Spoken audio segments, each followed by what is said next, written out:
Hello, everyone, and welcome to another episode of The Pulse, brought to you by the Great America's Pulse Network. I'm your moderator tonight, Damon G from the Jersey Shore podcast. And I wanted, before I bring all of our guests on, as always, when we get into breaking news, do a monologue, and then we'll go in our first segment and bring on the guests.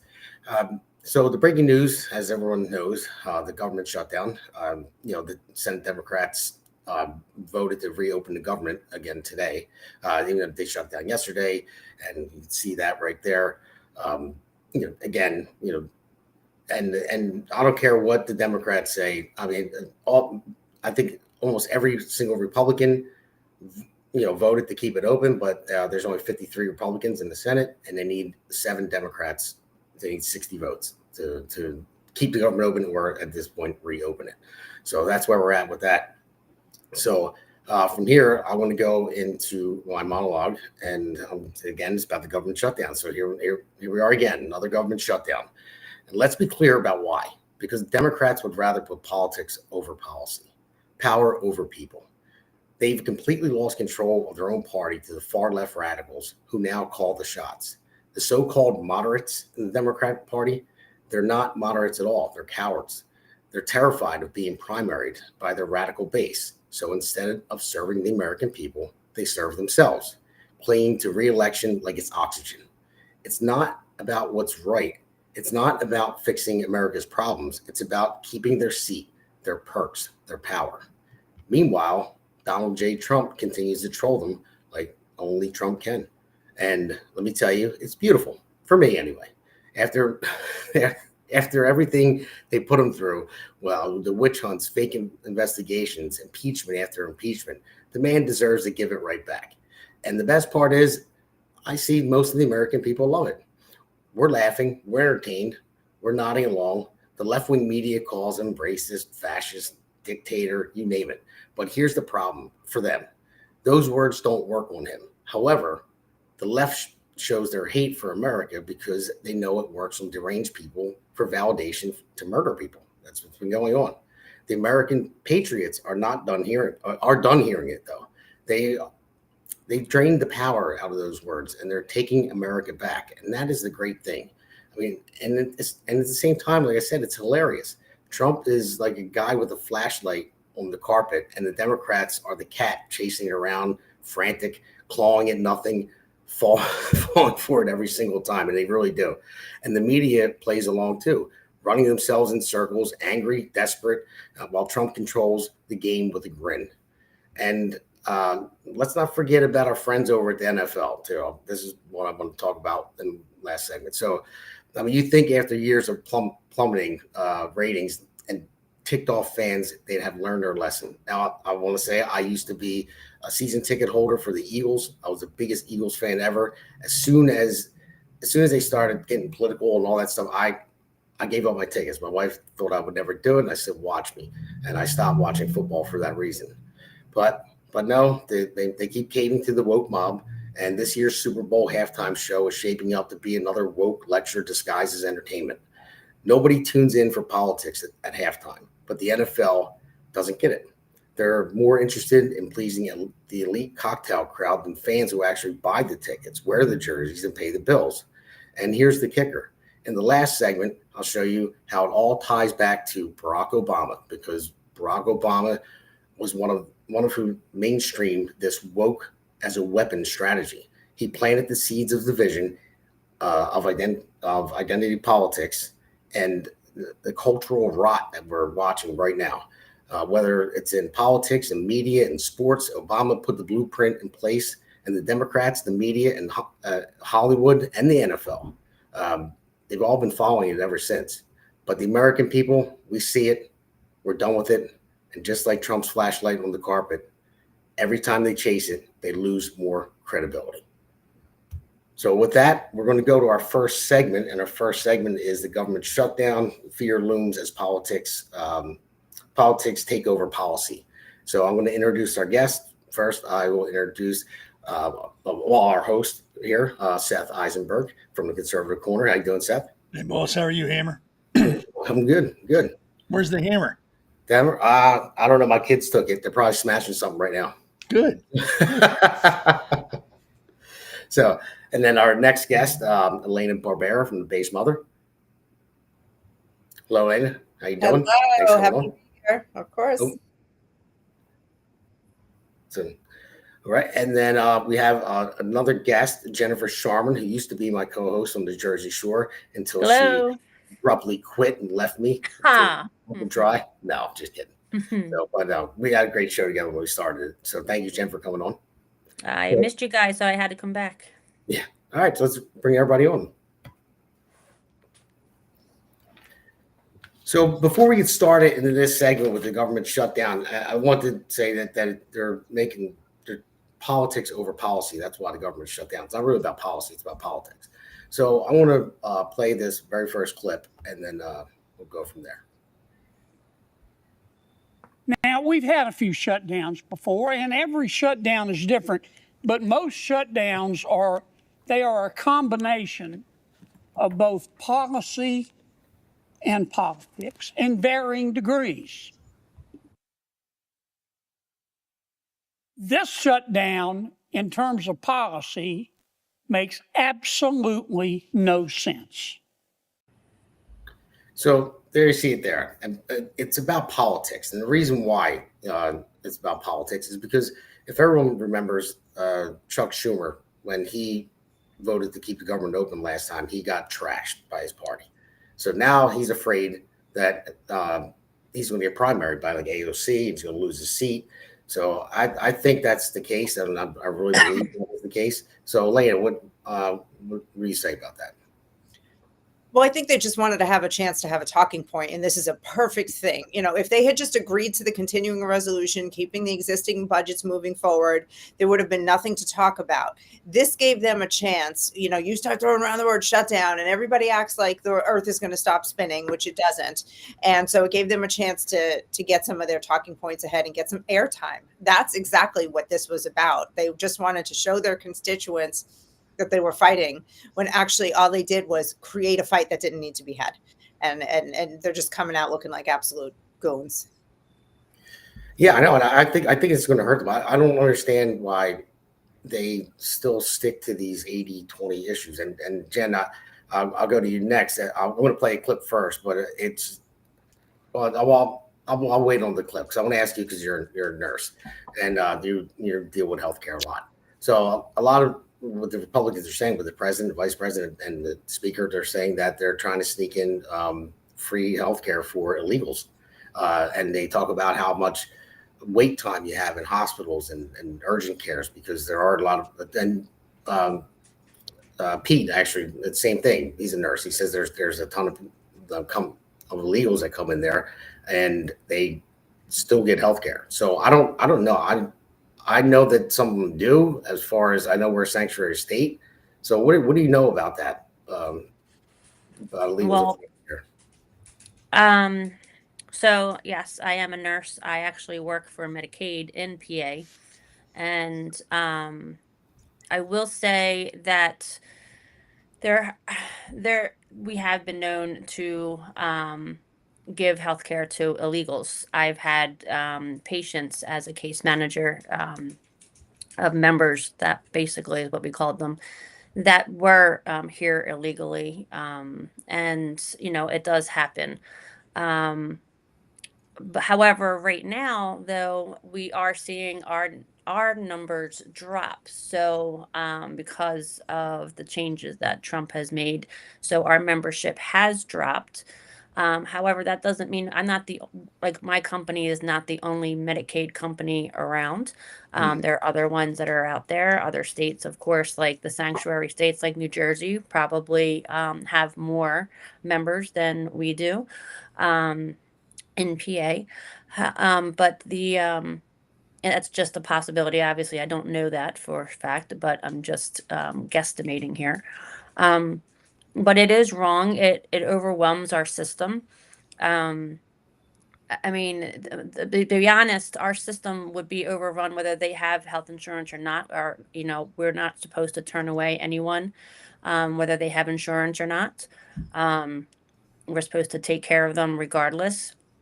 But the more important thing is that it dwindles the money that's we're paying for things and paying for services. Basically, our tax dollars are paying for things that they shouldn't be entitled to have until they become a legal citizen. So that is where my biggest concern is. I mean, to be honest, because we opened up the borders before Trump was in office, Biden had flooded our healthcare systems regardless, and we can't turn away someone just because they don't have insurance or if they have Medicaid insurance. So that's on them, and they're overwhelming us.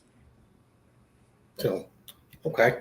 All right. So now, to get into something that's actually pretty funny, like I said, Trump is trolling, the left and Democrats and so let's play this next clip real quick. Look, guys, there's no way to sugarcoat it. Nobody likes Democrats anymore. We have no voters left because of all of our woke trans bull. Not even black people want to vote for us anymore. Even Latinos hate us. And if we give all these illegal aliens free health care, we might be able to get them on our side so they can vote for us. They can't even speak English, so they won't realize we're just a bunch of woke pieces of at least for a while until they learn English and they realize they hate us too. I'm going to go to you next. But after Trump put that AI video out there, they were up in arms. The media, the left, they were all there. Oh, he was a racist. He's this, he's that. I mean, they don't get the man by now. I mean, come on. Like he pulls the strings on them all the time. Like you said, he's got the flashlight and they're the cat chasing around on the carpet. So after they got all mad about that, then he drops another one. And let's play this clip. Tree will get you nowhere. We are fighting to protect the health care of the American people in the face of an unprecedented Republican assault. That's awesome. That one was even better. So he put that one out there after they were complaining about it. They're calling him a racist and everything else. Then he could put some little mariachi with Trump's behind him. Your take on that one, Seth? What do you think? Pretty funny. I mean, the left has no sense of humor at all. Even when someone says something about the right, they don't find anything funny. It's annoying, but that was funny. Yeah, both of them were funny. I mean, you can usually tell somebody's level of intelligence by their sense of humor. And if you have no sense of humor, that kind of sums you up intelligence-wise, too. I mean, you have to be able to laugh at things. And that was funny. Those were both very funny. It really screams, I don't have to run again, and I can do whatever I want. That is very true. Yeah, no, it's great. He's letting it fly. He's just from leader of the free world. You know what I mean? I think he's a good president, but he has a sense of humor. He's an entertainer too, and he's like, you know what? You want to F with me for all this time? I'm going to make fun of you. And if you can't take the joke, then sorry.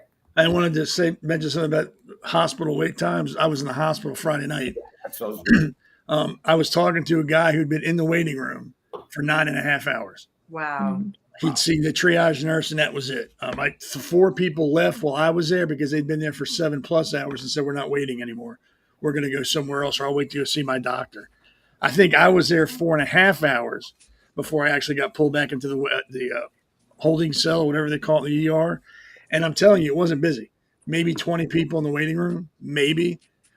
So I don't know what the holdup was, but it was ridiculous. So yeah, and I don't know if it was because they had, illegals in there or just because the hospital's understaffed, or in my general opinion, because I know a lot of people have had the same problems at that hospital, it's just a shithole and they don't know what they're doing. I could run it better. But yeah, healthcare is getting ridiculous. Ridiculous. And we're paying more for it that. Absolutely is. I have to agree. I've seen the quality. I deal with quality care is what I deal with now. So I do reviews, and but even when I go into the hospital, whether for myself or for someone else, the quality of care that's being done is not where it needs to be. It's not, the nurses that are being trained now are not being trained in the same level that they should be. We have a shortage of clinical instructors. They're going from hospital to hospital, so no one's observing and watching them. The nurses are just standing around and not getting the clinical that they get the hours, but the hours are just them standing around and observing. They're not hands-on and actually learning. And I've had to report nurses more than once because of that, but for basic nursing 101 issues that should not have been going on. So you have to advocate for yourself, and that's what I try to tell people Oh, I all do. the time, because if you don't advocate for yourself, you're going to get screwed. Trust me, I'm not quiet. Yeah, but there's many people who are, though. There's many people who are. And they think they can't speak up, or they don't have, especially the elderly, who don't know what to, say, or they're afraid to question because they're from a generation that you never questioned the doctor. So, it's scary times right now, and there's a shortage period too. Yeah, I mean, I'm really stuck on the whole thing with what's like $1.5 trillion they want to add to the budget, and they're saying a lot of it, a nice portion of it, is to pay for illegals to have health care. Now, I know my health care is through the roof. My premiums went up like crazy because I think I said this before, maybe on the Pulse or on my show or the other. When I had my son, he's 7. It was like $44,000 to have him. So if you don't have, even if you don't have insurance, look at it that way with legal immigrants, and you said like you have to treat them, if they're here and they have a baby, $44,000. Who's paying for it? Somebody has to pay the doctor. That doctor went to school for, I don't know, however 8-10 years, to get their medical degree, and yeah, they should be paid well as a doctor if they're good, and they can deliver babies and safely and all that stuff. So somebody's got to pay for it, and it winds up being the taxpayer. So if the taxpayers are going to be what Republicans are saying right now, that they want the taxpayers to pay for illegals' insurance and to extend Obamacare, even though it doesn't. I think the extension is at the end of the year, so they're just looking for like a 7-week extension, and it seems like they're holding everyone's feet to the fire over this. Even though I don't know, Elena, what do you think? Is it the government shutdowns? So I hear like only like 75% of people go out of work because there's essential workers. Yeah. So apparently it was something like 750,000 people who were going to, not be working, across various federal agencies. But there was a lot that was going to continue to keep going, like all Social Security, Medicare, Medicaid, veterans, all those checks are still going out. SNAP payments are still going out for the WIC program for women, infants, and children. So, you hear the Democrats saying they want children to starve. Like, just stop. It's not happening. The mail's still getting delivered. VA medical centers are still remaining open. None of those things are affected. So all the drama points that the Democrats try to pull, all those emotional strings, they actually don't exist. It's a bunch of nonsense. And a lot of what these things that they're trying to extend were taken care of in the big, beautiful bill. And they're trying to unravel the big, beautiful bill with this new stuff that they're insisting upon. And most of us are just like, let it rip, shut it down. I don't care. We're not doing this. We're not going backwards. Yeah. Right. And the bill itself I reviewed some of the bill, what they're complaining about, and for the healthcare part of it, or I guess I shouldn't say healthcare, but for like the SNAP part of it, they're trying to just save money in ways of making certain requirements rather than it just being a free for all for anyone. So any mom that has a child 7 or older may have to still go get a job, a part-time job, or work or something. They're school age, so they should be, able to still work, or try to find something. And that's what some of the requirements are. It's not just from, age 5 or I forget what it was before that, but it was something really low to 18. Now it's only up to age 7. So, there's a lot of people out there that's probably going to be concerned about that have been lifers on this type of stuff. There's been generations and generations. I've seen it through working in Medicaid that people are just on Medicaid and on SNAP and on everything for a lifetime. Like they never come off of it. So we need to, and I've seen people who lived in Las Vegas that are still getting PA Medicaid benefits. And the system was supposedly so overwhelmed that when I would report it for fraud, they said they don't have time to even handle it. So when you say PA, you mean Pennsylvania? Yes. Mm-hmm. Yeah. So there's people that would be living out of state still, and whether they're getting double dipped or they're just using ours because they don't like the state that they're currently living in and don't like the way their Medicaid programs are. But there's people that abuse the system left and right, and we need to clean it up. It's a mess. Oh, you're right. And just to remind everybody and the listeners out there, you guys can go in the chat. No matter what site you're watching it on, doesn't matter. You can go in the chat and you can ask a question and make sure whatever site you're on, like and subscribe to the APN. Oh wait, something just came up.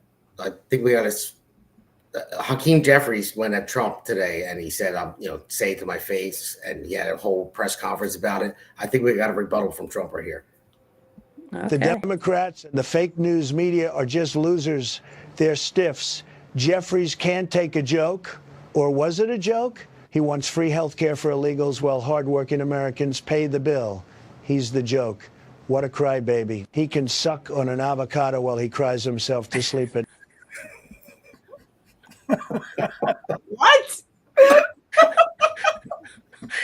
Suck on an avocado, huh? That's my Trump. That's my Trump. I'm gonna have to use that line one time. I like that. So I figured I'd throw that one out there. I seen Jeffries challenge him like he was going to fight Trump. He said, "Say it to my face when I'm in the White House. When I come to Oval Office, when I come see you." Like, oh, shut up, man. I could understand if you don't like Donald Trump or you don't like his jokes and his shtick and his way. If you don't like him, I get it. I get why we happen to like him. But these people are the answer is always, I'll punch you in the face. First of all, I know. Always. Yep. I'll come say it to my face, and always this tough act their tough act is getting more and more, pronounced as they get backed further and further into a corner. It's just boring and it's childish. I don't know. I wish they at least had the intellect of Trump. And they can't match him, and it's sad.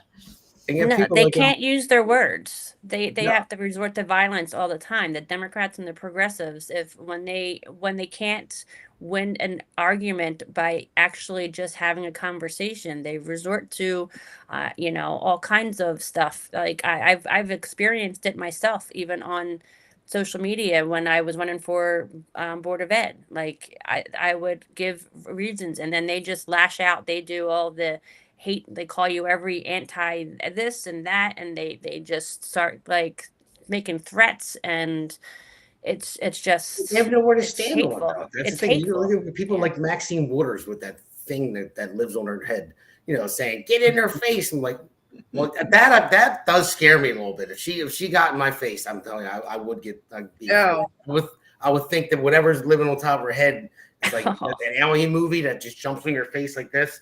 That would scare me a little bit. I bet she smells like stale Doritos and sweat. Yeah, I was just gonna say, I could smell that interaction. Yeah. What did you say before one of your shows? He said he smelled like cat urine, stale Doritos, and Shane. That's a combination for you. Yeah. So, all right, guys, with that, we're going to take our first break and we'll go into our next segment.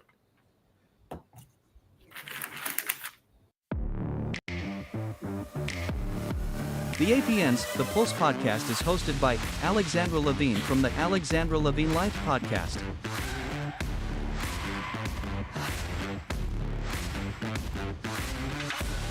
and Damon Galdo from the Jersey Shore podcast.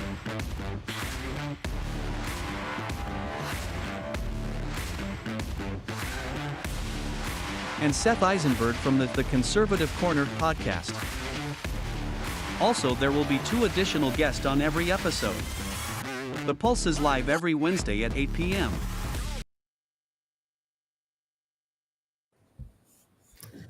All right. So, like I said, 2 additional guests. Usually we do have 2 additional guests, but Alexandra could make lunch. She's busy. So it's holiday for her as well. So this episode, we'll go through this because this is, like, bothers me a lot. And Alexandra should put this one in there. Why are criminals being treated better than we, the people? She put in there too that it was a 22-year-old kid was killed by this guy that was arrested over 40 times for armed robbery, for burglary, for all kinds of stuff. 40 times they're actually, and he just killed a 22-year-old when he broke into his house.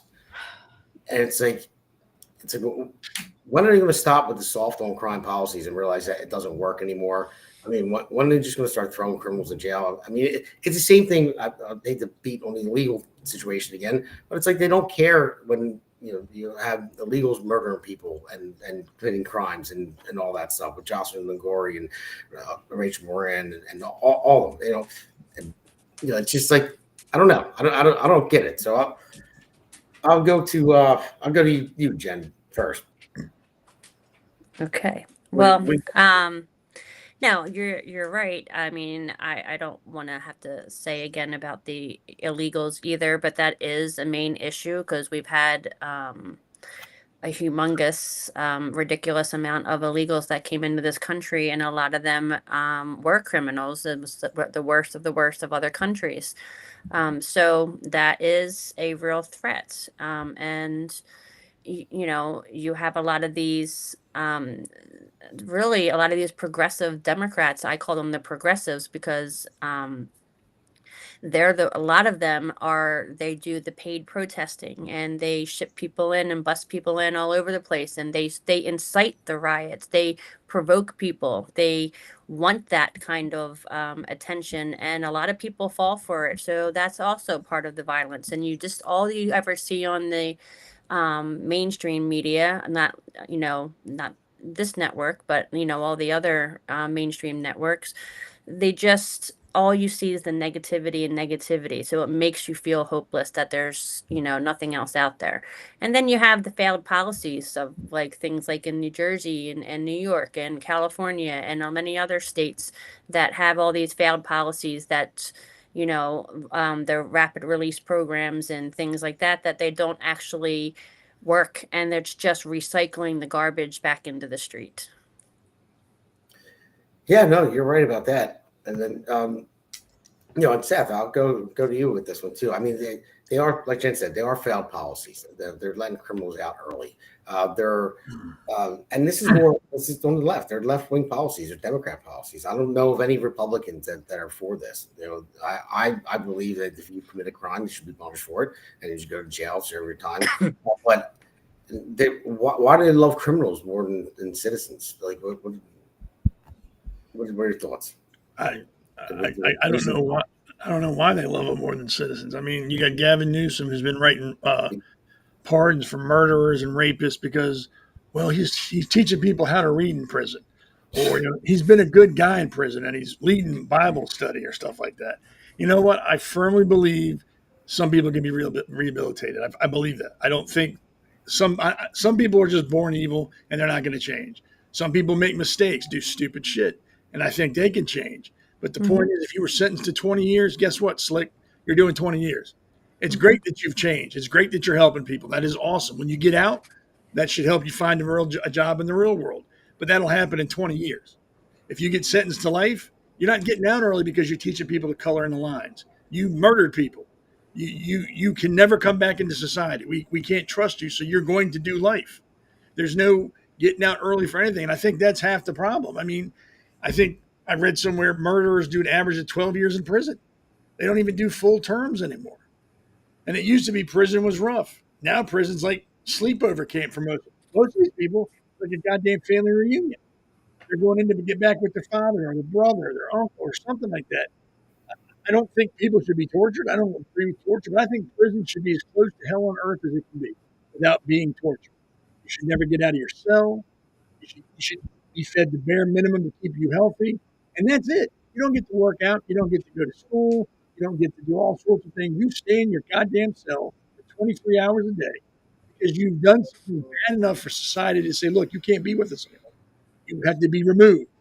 And while you're removed, you need to learn a lesson, so you don't want to go back and do it again. And why do they like them? I don't know, because maybe most libs are criminals themselves. Maybe they can connect with these people, and it makes sense to them why these people do this. I don't understand it, and I never will. And until we start taking crime and criminals seriously, it's never going to get better. It's going to get worse. I mean, like that was it the guy, the young lady's father. The guy was arrested 35 times. I think 14 felonies he was charged with, and he was still out in the street. I mean, at what point do we go, hey, you know what? You're not shoplifting. You're not like smoking weed. You're not like, running red lights. You're killing people and hurting people. We think you got to do more than a week. You're going to have to stay in for a little bit. I mean, I don't understand why liberals are so quick to let those people out, other than that they connect with them because they're criminals too. I don't know.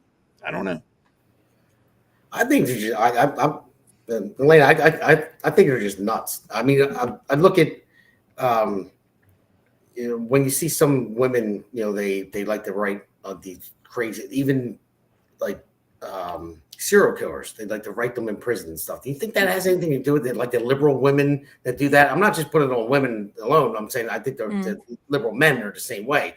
But why do they like crime? Why are they attracted to it? Why do they think that they're actually good people? Because we've seen stories about that. They would write these serial killers in prison and fall in love with them. It's insane. I don't think that that's what's happening with the politicians and the DAs. I don't think they're falling in love. That is insane. Yes. I was just trying to switch it up a little bit. Yeah. What else was going on? I mean, but I do. I don't. And I don't think that they love them. I don't think they actually care about them. I think if they cared about them, they would make sure that prison was a place of rehabilitation. They're not. They're not even. They're just they're dropping charges right when they're filed. They're under prosecuting. They're dropping charges down to make it easier, and then they're getting people, the minimum sentencing, and then after the minimum sentencing, they're letting them out early if they get sentenced at all. Usually now what we've seen is they're just dropping charges all the time. This guy, and they just don't care. This is a moral problem, and this is a good and evil problem. I'm going to say it every day of my life until I die. We are fighting a spiritual battle of good and evil. They are on Absolutely. the side of the bad guys, and that's who they are. They do not care. So the congressional hearing with this 22-year-old girl who was murdered, Logan Federico, the one in South Carolina. That's it, right? So that's right. Yeah. No, it was a beautiful young girl. Yep. And her father was testifying in Congress, and North Carolina rep, her name was Deborah Ross. She pointed to a photo of Logan Federico and said that it was Irina Zarutska. So she didn't even take the time to get to know the two young girls' faces who were murdered by career criminals that never should have been on the street. They don't care. No. There's no heart in this. This isn't falling in love. I actually have more respect for the lonely lunatic who writes letters and falls in love with the Menendez brothers than I do for the people in Congress and the DAs who do not care about American citizen safety. No, and it's not just happening in the United States either. It's happening in Ireland and Great Britain and all over. There's revolts going on everywhere because the governments are just not catering to what the people really want or need. And the same goes into the United States. They're not listening to the people because it's a good, and I do agree, it's good and evil. That's what we're fighting. And right now the people in power are evil, and they're just letting everything run amok.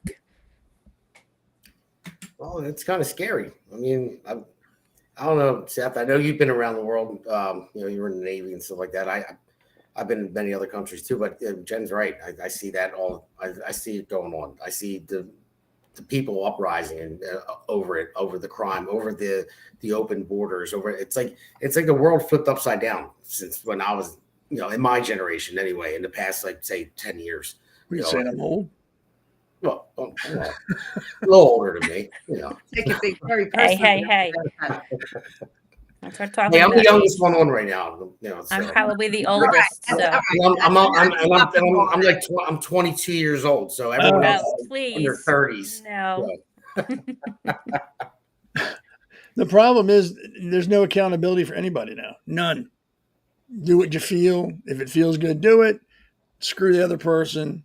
You do what you think you got to do, because apparently the DAs and the judges and all those people aren't going to hold you accountable, because the DAs are worried about the win-loss record. The more wins they have, regardless of how they get them, gets them closer to that six-figure job at the law firm they're trying to get to. Judges are just coasting. They really can't get an appointment at a state level or federal level, so they're trying to get the win-loss or very few, excuse me, very few retrials. The less they have of those, the less appeals they get, the better they look, the higher they can go. Nobody cares about right or wrong. It's about making that bigger salary. That's all that matters. So if they know that it's going to be hard to get a murder charge on somebody, they'll plead it down to an assault when they know they can get the assault. That I can get. The murder might not stick. I might lose it, but I guarantee a win with an assault. So I'll do that. That's what it boils down to. Is what can I guarantee a win on to make me look better, to get to the next level, make that $1 million a year salary working for the big law firms. That's all it is. And it also goes back to people looking to DC to help us with the problems that they've created. DC is not going to help us. They're not going to do anything about what's going on, because it keeps them where they're at, because they can, next election time, hey, there's a problem with the judicial system. I can fix it. I just need 4 more years. You reelect me this time, I'm going to fix it. And dummies buy it and reelect them. And then 4 years later, I almost got it fixed that time, guys. I just need 4 more years and I can really fix it this time. Just vote for me again and I'll fix it. And people vote for him. Local elections are the most important elections we're going to have. State's attorneys, judges, I don't care what, Board of Education, dog catchers, whatever. Your local elections have more effect and more impact on you than anything else. And I say that all the time. I you need agree. to focus on that. When someone's running for judge, I don't care if it's judge of wills or judge of family court, find out who the hell they are. Someone's running for state district attorney or state's attorney in your area, find out who the hell they are.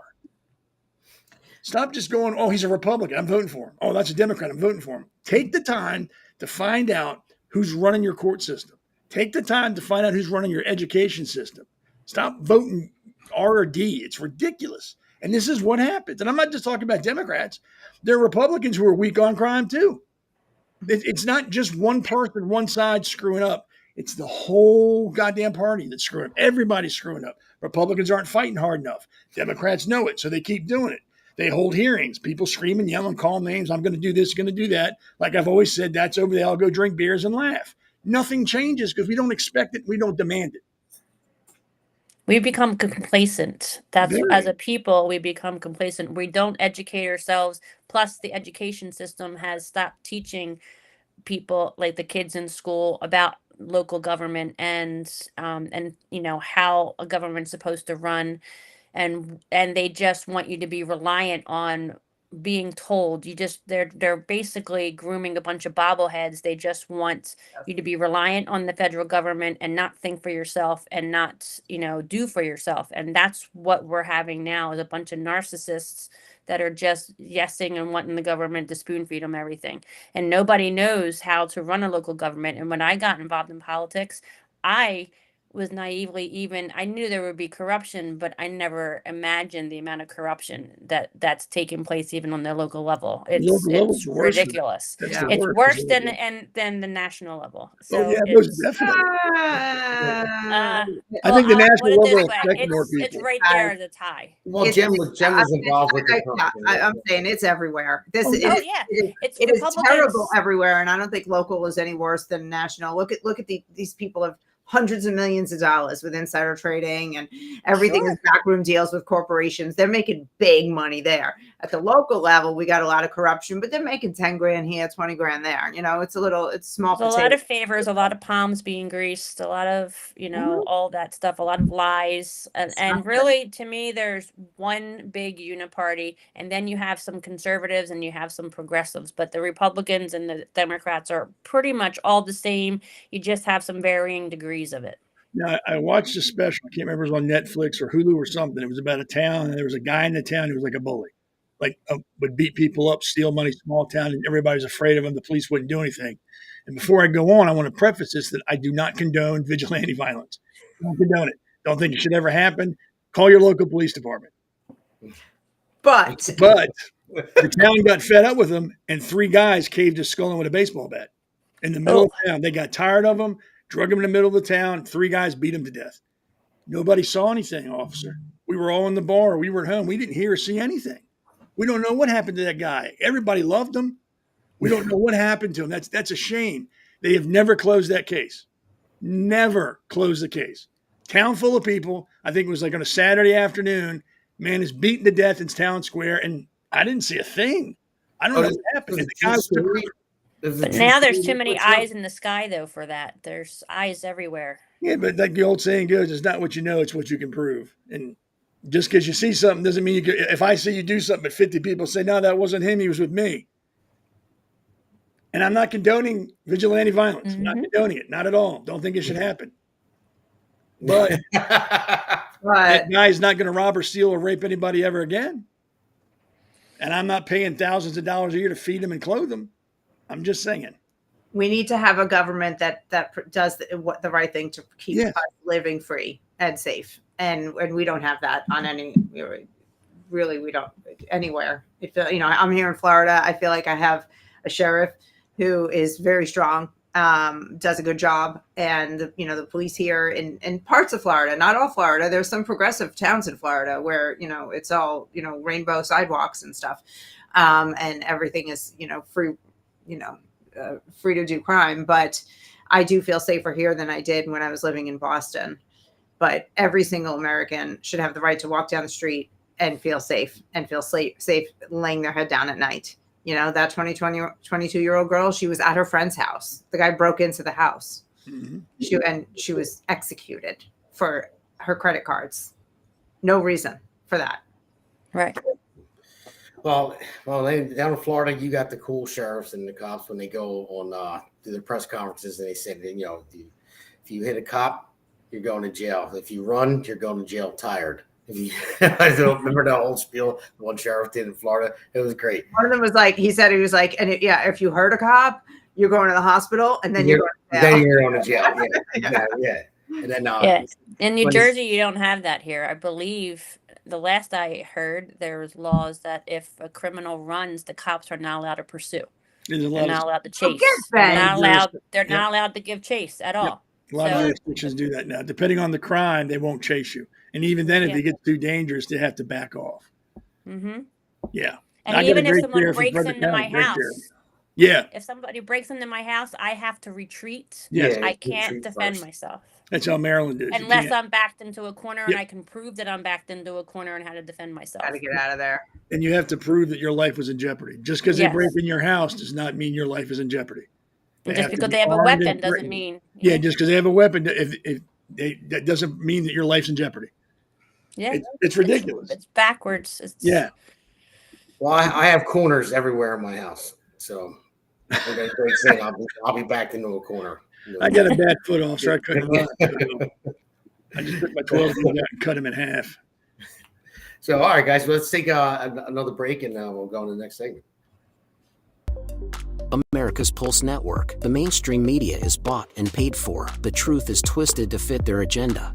But America is waking up because podcasts are the future for trusted media. Welcome to the America's Pulse Network. It is a network built by patriots that upholds the Constitution.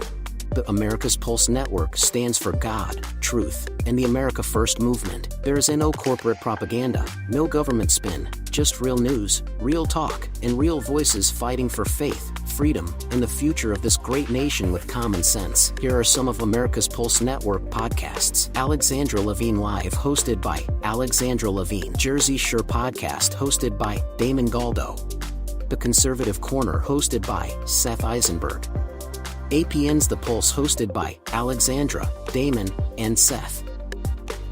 So tune into America's Pulse Network on the following social media platforms: X/Twitter, Rumble, Truth Social, Facebook, and YouTube. Join the revolution.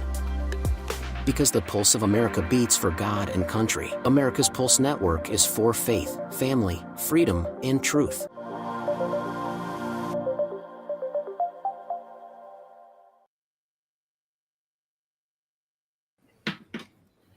All right, everybody, welcome back. This is our segment, No More Pansies in the Military.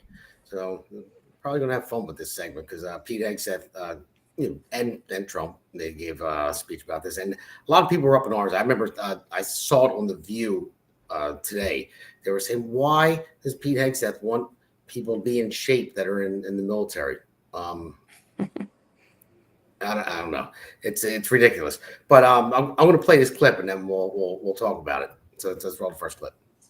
This administration has done a great deal from day one to remove the social justice, politically correct, and toxic ideological garbage that had infected our department, to rip out the politics. No more identity months, DEI offices, dudes in dresses. No more climate change worship. No more division, distraction, or gender delusions. No more debris. As I've said before, and will say again, we are done with that. See, I like that a lot. I really like that. And a lot of people think that they're going too far with it and they're pushing. No, I think it's through strength. So you have to. Trump, everyone thinks Trump wants war, but he settles war. They call him an isolationist. He's not. He's nowhere near it. He wants to show peace through strength. He doesn't want to go to war, but if he has to, smack somebody in the mouth that threatens us, he wants to have the best military out there, and that's what every country should strive for. I mean, especially the United States. And I like the fact that they're changing their policies because under Biden, and I had, like he said, no more dudes in dresses, no more everything that he said in that. It's like that kind of makes sense, I mean, so I'm going to go to you, Seth, because you're in the Navy, you're in the military. So, like, how is it different? Well, obviously, when you were there to where it was about 4 years ago under Biden to where you think it's going now. Well, when I was in, the company commanders, or if you're in the Marines, drill instructors, or whatever they call them in the Army, and I don't even think Air Force has basic training. I think you join the Air Force, you go play golf for 18 holes, and if you're below par, you can be in the Air Force. I don't remember how they work. But in the Navy, they could punch you in boot camp. They would snatch your ass up and throw you on the wall and dress you down for doing stupid stuff. And that's how it should be. You're joining the military. At the end of the day, and I've said it before, at the end of the day, your job in the military is to kill the enemy. No matter what you do in the military, it is geared towards killing the enemy. If you're a cook, you're cooking for people who kill the enemy. If you're a mechanic, you're fixing vehicles that people who kill the enemy will use to go where the enemy is, to kill them. There's no job in the military that is not geared towards killing the enemy. So we need to get over this idea that, they're going to be used for flooding and natural disasters, and, goodwill missions, killers. That is what we train them to do, kill. He's correct. We don't need dudes in dresses. We don't need DEI. We don't need months to recognize everything under the sun because everybody needs to feel special. You were there to train to kill. That is it. That is it. And if you do anything beyond that, you're doing a disservice to that branch. Marines, crayon eaters, are rabid, foaming at the mouth. Either go to the Marines or go to prison, killers. They are insane. That's how we want Marines. We don't want them going, geez, what pronoun should I use? I don't know what to call that person. I guess I should stop before I offend them. We don't want that. We don't want that in the Army. We don't want that in the Navy. And whatever about the Air Force, who cares? But in those three branches, we want people who kill. There's nothing romantic about the military. There's nothing special. Like, oh my God, I'm in the military. You're a killer. And that's how it should be. And there's nothing wrong with that. Nothing at all. You don't join the military because you want to go overseas and help people. You want to be the first kid in your block to go to ancient civilizations and shell them back to the Stone Age. Blow up shit and shoot guns. That's why people join the military. That's it. That's the bottom line. If that's not why you're going in the military, don't join. I think that's rather romantic, though. I think you. I never thought of myself as anything romantically in the Navy, but that's how it should be. There should be when I was in, there was physical fitness requirements. We had the PT twice a day, every day when I was in boot camp. We had to shoot guns. You had to learn the history of the military. I mean, there was shit you had to do or you'd get bounced out. When my brother went in the Air Force, they didn't go PT if it was raining. If it was too hot, they didn't do anything outside. That's not the military. You don't get to go, hey, guys, there's a war today. Oh, hold on, it's raining. All right, everybody get back inside. Stop. We're going to do this tomorrow. We'll pick it up like after lunch. Is everybody cool with that? That's not how it works. So, yeah, I'm all for what he said. The people saying, hey, he shouldn't be in charge. It shouldn't be SecDef. The man's been in combat. He's led troops into combat. He's engaged and killed the enemy. What more do you want from somebody who leads the military? That's the requirements I would have. He meets those requirements. And if you don't like it, like he said, you can leave. You don't have to stay anymore, walk out, leave. Trump said it too. If you don't like it, you can quit. There was your out. If you stayed, suck it up, buttercup, and do what the man says. No, I'm with you there. And Elena, I'll go to you next because I everything Seth said, spot on. I mean, they want war fighters. That's what Heck says all the time. He's been at war. I've never served. Never been a war. But I mean, if I want somebody to protect my country, I want the finest, the fittest, the brightest, but I want them to be able to kill them, just like that when they have to, when they're time to go to war. War is a dirty business, very dirty business, but that is what it is. It's war. So one thing I want to ask you, Trump, when he was talking, he said to everyone, he said, well, don't worry about it. Of course, he had to make his digs at Joe Biden like he always does. But he said, I have your back no matter what. I have your back. So my question for you is, over time, it seems like I saw it in movies and I heard people that served talk about it. They were afraid to get in trouble when they were awarded. They were like, they had to second guess different things. And they're like, oh, well, I could be brought up with war crimes if they happen to, shoot somebody or rules of engagement and stuff like that. So I don't know. It's a tough question for you, I guess. But how do you feel? Trump makes them feel? Do you think they feel better under Trump than Biden? Maybe they should do their job. I don't know. Tough question. Of course, they feel better than Biden, or at least everybody that I've talked to, and I have talked to plenty of active duty military. They all feel, the ones I'm talking to, all feel better under Trump. They feel safer. They feel more supported. They feel like the changes are making the military stronger, for the most part.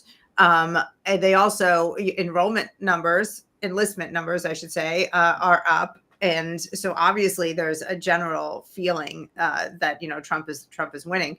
There have been some negative replies. There was this one girl in her uniform going around, TikTok, saying all this bad stuff about the announcement and complaining. And apparently she's been identified and reported, because who are you to get on TikTok and start, criticizing your employer in that way? Anybody, especially the military, when you're sworn to an oath.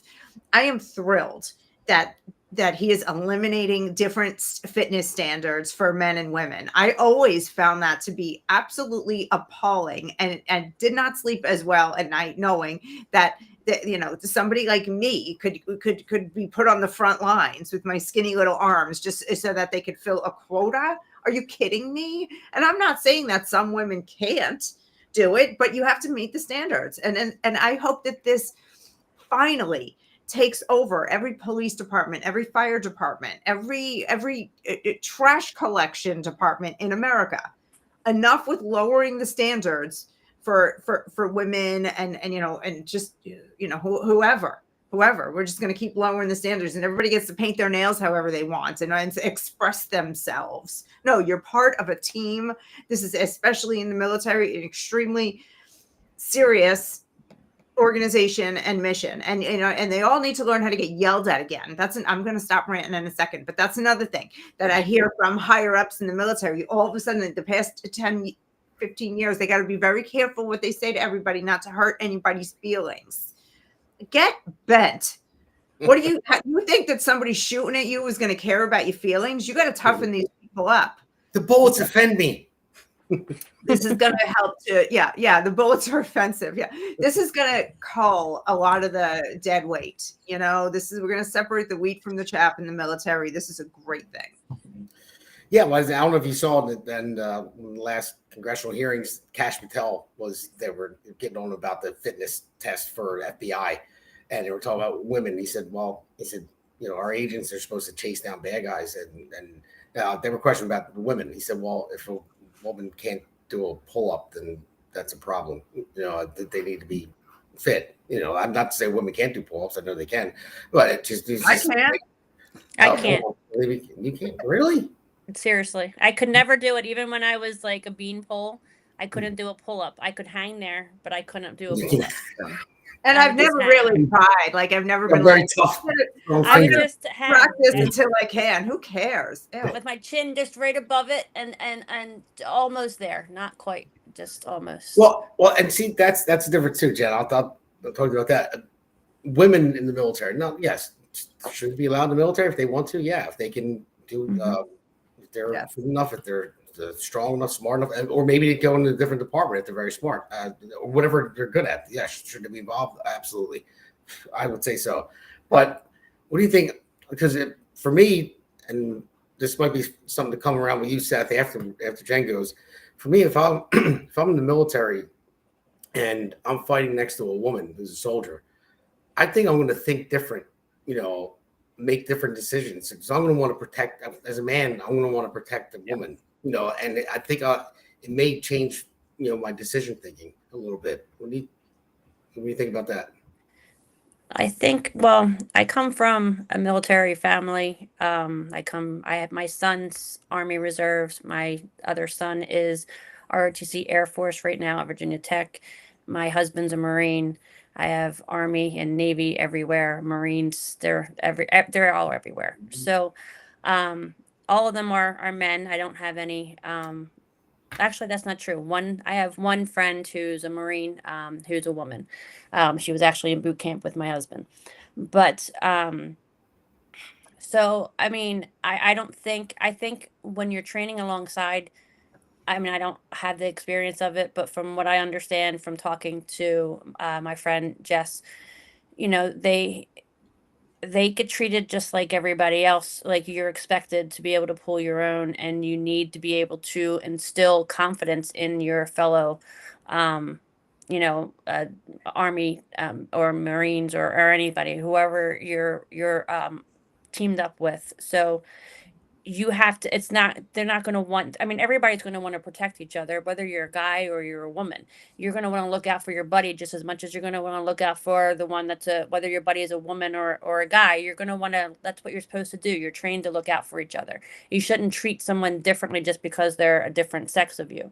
However, and I know I'm not going to have the popular opinion on this, and I do agree that the standards have got to be raised.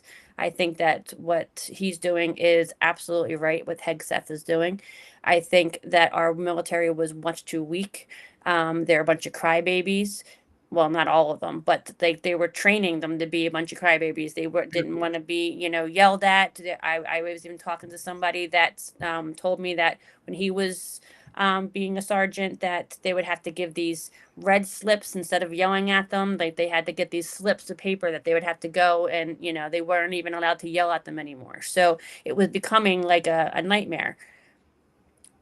So we do need to toughen up. With that being said, though, as a woman, there are physical differences. So to your point, yes, for a woman, there are physical differences. I'm not going to be able to do the same amount of pull-ups, or I'm not going to be able to do, I mean, there's also going to be strengths and weaknesses too. Men might have some weaknesses, things that women might be able to do better, and vice versa. However, I do think that there should be a set of standards for women, high ones, very high ones, and a set of standards for men, because just as much as I don't want, for the same reasons that I don't want trans women who are actually men playing in women's sports because they're physically different, I don't want women to be held necessarily at the same standard as men and vice versa. I do think those standards, though, have to be high, and I don't know what the standards are that Seth even put in place, so it might even be fine all the way across the board, but I just think it should be considered slightly. Like, my 10 pull-ups is not going to be the same as your 10 pull-ups, is all but I'm saying. the job requires X. Yes. Either you meet that or you don't. I agree. And I I do agree. not think that a woman should lower the standards. That's the type of thinking that has weakened our military and has weakened our police departments and our fire departments. It is, I could not, you are correct. This is unpopular in my head, that opinion. I do not agree with you even 1% on it. It's here's the job. Either you meet the requirements for the job or you don't. Period. I don't know. What do you guys think? That's why I'll never play in the NBA. But that's why we have women's sports and we have men's sports. It's kind of women can do. So what do we? Let's have a women's army and a men's army. I mean, No. we need a Well, strong maybe. army. No, stop, please. I'm kidding. It was being sarcastic. That's raising his hand. I'm trying to be polite now. I agree with Elena. The job is the job. It doesn't change because there's a woman doing the job. The job is the job. If you have to go do X, Y, and Z, it's not any easier or different to do X, Y, and Z if you're a woman compared to a man. The job is the job. I agree with that concept. I do. I don't general disagree. Standards for that job, regardless of your sex, you cannot do that job. And if that means, unfortunately, and again, I'm going to make an unpopular saying here, but I'm used to that. That means if women can't be in the military anymore, oh well. Sorry. If you can't meet the requirements, you shouldn't be in there because you not being able to do the job the same as a man is going to put somebody else in jeopardy, going to cost somebody their life, could cost the mission because they got to come back and get you or make sure you're doing what needs to be done. And they can't do that. That is, we're not talking about working at Burger King where someone can jump and take the fry machine because you're not feeling well. We're talking about in the field under combat situations, getting shot at. They don't have time to look back to make sure Emily is keeping up with the rest of the guys and has her shit where it needs to be to help everybody else. They don't have time for that. Either you are or you aren't. And if you can't be there. End of the story. Now, if you want to be a woman in the military, but you want to do like mechanics or something that's not considered a combat job. I agree with you on that. That's fine. I agree with you on that. If you want to carry a weapon and you want to go out there and you want to fight, you have to meet the same requirements the men do. And if you can't, get back in the rear with the gear. I agree with you on that. So maybe, and that's why I said I don't know what the exact requirements are and what exact I don't know exactly what his standards, how they were set.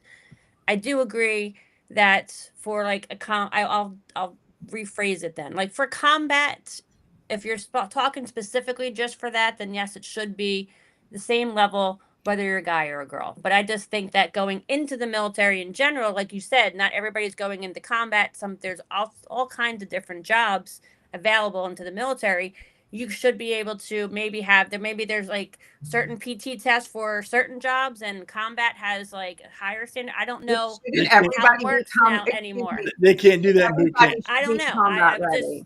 Yeah, they can't do that in boot camp. There's just, you got 90 people in one room, 90 different jobs. They don't have time to go, okay, well, you're doing this, you go that PT. It's PT test is this. When I was in, it was 30 push-ups, 30 pull-ups, had to run a mile under 5 minutes. Not much, but you'd be surprised how many people, we also had to swim 100 yards and tread water for 10 minutes. So you'd be surprised how many people couldn't do that. But they would let them retest and retest and retest until they passed. No. This is the military. It's not the high school football team. It's not Pop Warner baseball. People's lives depend on this. Your buddy depends on you to be able to do your job because if you're not, he's got to help you and do his job. No, boot camp boot camp would be, like I said, impossible. 90 different people all doing 90 different jobs. They won't have time to sort out different PT tests for different jobs. I'm talking about once you're in the military, if you're in a non-combat considered job or something like that, then yes, once you're in the military, maybe they can tweak PT if you're a mechanic as opposed to a sniper. You won't have to do the same things, but the PT test is the PT test in boot camp. But if you can't pass it, there's always the Air Force. There are always civilian jobs that support the military. I mean, I'm sorry, not everybody is cut out for it. And I agree. I agree with that. Squishing, messing with it, it just weaken it. It just to be nice. It doesn't. Well, that's what I said. If it's their job and like he's a mechanic or intelligence or even a pilot, something like that. No, pilot, you gotta be kind of tough. Well, I'm just Well, saying, listen, it's a little different. You're Yeah, not that's not running an it. easy job, pilot. Well, I'm not saying easy job, but it takes brains to And do it. before we go any further, I want to clarify: the Air Force is great. I'm just busting. I know. No, the people out there, I guarantee you, I'll get like nasty emails. Your Air Force No, is just as effective and just as important. No, they're not. No, they're not. They have great bases. They got great food. They have some of the best golf course in the military. And I'll leave it at that. I mean, my brother was Air Force, so I'm just busting their balls. And I mean, we shouldn't sit around and talk about who's better, who's worse. We all can agree we're better than the Coast Guard. That's all that matters. Hey, enough. Okay, the line right there. But what I'm going to say it's the same reason why I'll never play in the NBA because I'm not qualified. I can't do it. I can't dunk. I can't run as fast as everybody else. Webb. You know what's that? Spud Webb. Well, yeah, but he had like legs like springs. I don't know how the hell he did it. I can't do it. I thought you It's the same reason why I can't have a baby either. I mean, so that's men and women are different. So, but on that note, let's take another break. We'll go to our last segment. Welcome to America's Pulse Network. This is APN's very own White House correspondent, Alexandra Levine. This is so amazing and miraculous. We've never had a president in the history of our nation doing this. And we hope to God that he continues doing this forever and ever. Thank you. God bless you, everybody. And God bless President Trump. And God bless you. Hello, everyone.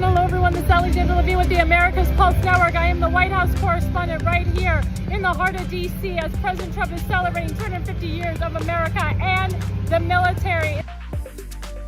Subscribe and follow America's Pulse Network on the above social medias.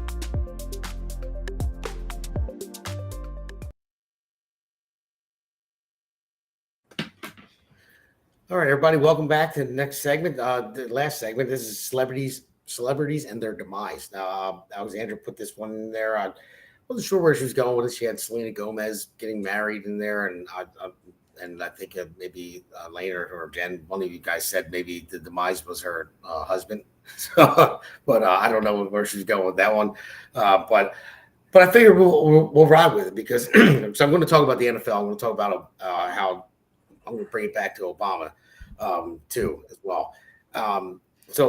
Well, let's do the NFL first, and we'll go into the celebrities. So let's bring the halftime show for Super Bowl this year, which I already know I'm not going to watch it for this reason. Jay-Z has Rockstar Rockstar Consultant or something like that. I think it's Rockefeller. Right? Yeah, but something like that. But he actually gets the people that are going to do the halftime shows. So he works with the NFL for that, and he picked this guy Bad Bunny. Now, this guy Bad Bunny, he doesn't like the United States. He hates ICE. He hates Trump. He lives in Puerto Rico. He said he wasn't going to do any shows in the United States. He was only going to perform in Puerto Rico. And then all of a sudden, and he said, what's going on with the deportations? He hates the United States for it. I'm not going to do any shows. I'm only going to perform in Puerto Rico. And then gets the call from Jay-Z. Hey, you're going to do the NFL halftime show. Oh, sure. And none of it's going to be in English. He's going to sing in all Spanish. All Spanish. And so it's like the woke being shoved down our throat again. And that's what it is. And I'm going to say why I trace it back to Obama, because Jay-Z and Obama are very good friends. And Obama started, in my mind, most of this woke stuff.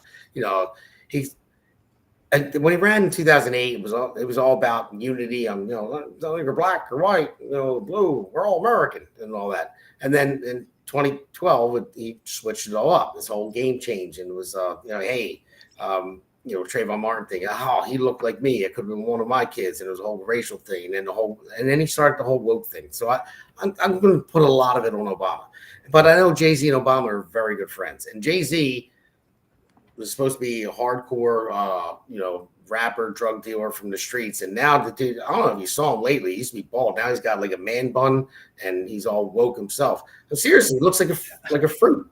It really does. It disappoints me. I used to listen to him when I was younger. It's like, what the hell? Like, really? That's so celebrities and their demise right there. Celebrity, and that's his demise. But yeah, so that's why I had to bring it back to Obama. But yeah, so this guy Bad Bunny, who's going to be on, like I said, and this is the NFL. This is the Super Bowl. And this is why I stopped watching football, which was the hardest thing for me to do. I had Eagles season tickets for 14 years. I was diehard football fan. I flew to away games. I went out to Jacksonville. I went out to Chicago. I mean, I was really diehard Eagles fan. And then I had to stop watching it. And then they started winning Super Bowls, of course. So, but anyway, so let's bring up pictures of this guy, Bad Bunny, that's going to be on. So there's one right there. He's wearing a dress with some white boots. So he's going to be performing a halftime show at America's Super Bowl, and that's who the NFL picked. Again, maybe they don't learn a lesson. I don't know. They want to be Disney, Bud Light again. I don't know what they're doing. Roger Goodell is a moron, but again, that's why I'm not watching it. And I think if enough people don't watch it, maybe they'll get the point. Let's bring up the other picture of this guy. Yeah. Seth, I think he stole that out of your closet when you were going to go for, what were you going for, the Miss America pageant? remember that joke? Yeah, what'd you do again? You filled it out and said, "Do you want to be Miss America?" Because a transgender person won it a couple of years ago, and I figured, well, if they could go in, I can go in. So I applied. And But so I'll just go with you, Seth. I mean, what do you think about the NFL? Like, what do you think? They have their minds? No, I don't think they would do it if they didn't think it would make money. Again, they're appealing to the lowest common denominator, stupid people, and there's a lot of stupid people. I haven't watched football since they started kneeling and then jumping on the players who wouldn't kneel. So I stopped watching that a few years ago. I haven't watched a game since, and I won't. Football should be entertaining, just like movies should be entertaining. I shouldn't have some political agenda shoved down my throat every time I watch one or the other. And that's what it's been like over the last few years. Nobody watches football to hear some political statement made by some moron dress who won't even sing in English. Nobody gives a shit. But the NFL thinks people will. It's ridiculous. Let them play football. Have the halftime show. Not even music. Just show other games during the halftime show about the teams that got there. Why does it have to be some big, incredible concert? People who watch football don't care about that shit, but they're losing touch with that. They think everybody wants to have everybody else's agenda and their ethics and morals shoved down their throat because you're watching the NFL, so you must be woke. And if not, we're going to make you woke. You know, it's stupid. It's goddamn stupid people making stupid decisions and stupid people following those decisions and saying this is great. It's stupidity all around. It's like stupidity squared. It's ridiculous. Yes, it is. And it's like it's almost like they're shoving it down our throats again. It's like, what? You know, it used to be, well, it probably still is the biggest watch game, of the year of any sport. I think it is. Yeah, and I know ratings have dropped, but it's like, why keep shoving the woke down our throat? Don't read the room. Look who's president. Look who got voted in. I mean, you really want to keep doing this over and over again? And then, Elena, you talk about the Bad Bunny guy in the NFL, if you want to or not, but I want to throw in there too, as we mentioned earlier. One of my favorite, used to be one of my favorite actors, Robert De Niro. He went woke, and now it really pisses me off. I can't even watch his movies anymore. All my favorite mob movies that he was in, it's like, well, it just ruined it for me. Yeah. So, what do you think? As far as the NFL goes, it doesn't really matter what they do. America is so addicted to their football. You are the only person I know who has turned away from it. I know a lot of people who come like, oh, I hate what they do. This, blah, blah, Black Lives Matter, and painting all the, the political messages everywhere. And they still tune in every Sunday and hear, watch the games and hear the messages. It is sickening who they are. And I wish that America could turn on the NFL the way they turned on Bud Light, the way they turned on, Target. I mean, we did a good job on some brands, but until we change, nothing is going to change there. As far as De Niro, I can't even look at his face anymore. I can't. And, The Godfather 2 was like one of the best movies that has ever been made. And, he played young Vito Corleone, and he did such a beautiful job of it. He's a talented man. But Meet the Fockers, really anything he is in. And I have a whole long list of shows, actors that I just won't even look at their faces anymore. And yeah, he's at the top. So Jen, do you you can touch with the NFL halftime show and all of the NFL, and then I was going to ask you about Rosie O'Donnell as well. She was an actor. I mean, why is she still relevant? Like she said that when Trump wins, she's moving to Ireland. I'll give it to her. She did. You know, she kept her promise. She moved to Ireland, but why are you still complaining about Trump? Why are you still on podcasts? Why are you still? It's like, shut up. You live in Ireland. So what do you care about what's going on in the United States? So your thoughts on that? It's just, I don't know. I don't know what happened to. I used to like Rosie O'Donnell too. I went to one of her shows when I was in my 20s, and she had a talk show for a little while. And or no, that was Roseanne Barr. Sorry, got my two actresses mixed up. But regardless, I like Roseanne Barr still. No. She's still okay. But no, Rosie O'Donnell's just. I did like her too though, and she was good. But I don't know. There's some kind of Kool-Aid that they're all drinking in Hollywood. I don't know. They're just all going crazy. They don't make sense. I don't know if they're just doing it just for the money. They just are sellouts, and they're just spewing whatever they need to just to either be relevant or just, for the bottom dollar. I don't know what it is. I can't. It's again, like Elena said, it's good versus evil. Like there's good and evil out there, and I don't know exactly what the turning point for some of them are, but most of it has to do with greed and money, and you just follow the money, and it usually leads to bad stuff. The football, I haven't watched the Eagles since my dad passed, and that was part of it, and I couldn't get back into it when all of this crap started to, be spewing. Like it just. This halftime show, this Bad Bunny. First of all, it's a bad name. Like I don't even understand the name. Secondly, like the cover that he's on was bizarre, and literally it says bizarre in the background, and it couldn't have been any more perfect of a cover. Like he is bizarre. Like that in itself is just exactly what the magazine should represent. It's bizarre, and I don't understand the gimmick that he's doing. I don't understand the relevance of I never even heard of him until now. I have no idea why we even have to waste air to even talk about him. It's stupid. The NFL should be ashamed of themselves. They don't care anymore. They don't care about their fans. They just care about people buying tickets. And sadly, bad publicity is good publicity no matter what. So that's what they're just looking for money. Yeah, and they still make it, unfortunately. But yeah, man, Bad Bunny. I mean, yeah, I never heard of the dude either until I heard that he was going to be. I'm like, who's it on halftime? And I was thinking, I'm just curious about this. What's going on with Bad Bunny? Like, who the hell is this guy? And what gets me the most too is the halftime show is not even going to be in English. Like all the songs are all going to be in Spanish. I mean, it's a slap in the face to everything because he hates ICE. He hates Trump. He said he wasn't going to perform in the United States, only in Puerto Rico. But now he's getting the payday. He's going to come. And then he's going to come. I don't even know where the Super Bowl is this year. But in the United States, and he's going to sing songs not in our language. It's like, let me just shove that in your face. So everyone out there, you just don't watch the Super Bowl. I told if this guy's going to play, I would just not watch. I'd stop watching football now. That's what I would do because it's.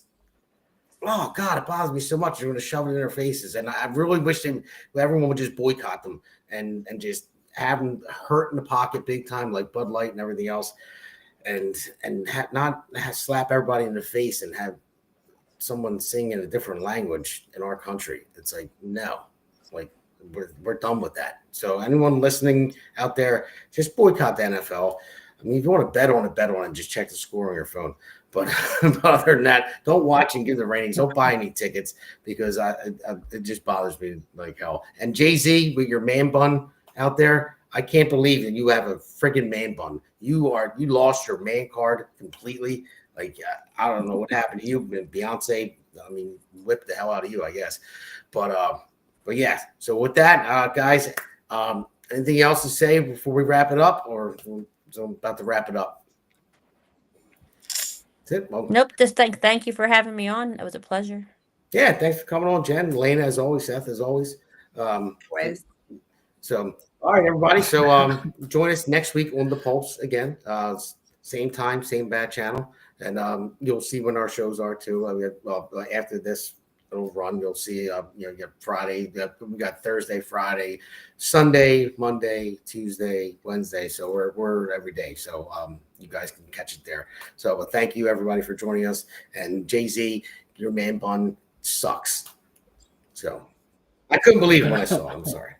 I'll end with that. It's a little bunny tail. Whatever. Yeah, probably. So does his wife, by the way. Yeah, I don't know. But all right, guys, have a good night. All right. Have a good night. See ya.